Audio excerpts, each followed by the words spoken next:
Hello everyone, in this video I will compare Abacus AI and Genspark.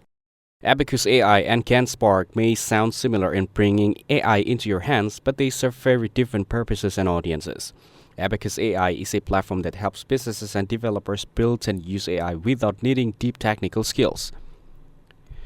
It makes tasks like preparing data, training models, and deploying them much easier through automation. The tool also supports advanced AI uses such as language processing and recommendations. Since it is cloud-based, it's flexible, secure, and can scale as a company grows. Genspark is an AI platform designed to create content and digital tools quickly and easily. It offers features like website building, video creation, slide generation, and even automated calls, making it useful for creative and business tasks.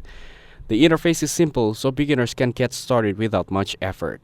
However, some users have raised concern about the quality of results and the reliability of its services. Overall, Abacus AI is better than Genspark because it offers strong automation, reliability, and advanced AI features for real projects. Thanks for watching. Don't forget to like and subscribe for more videos like this.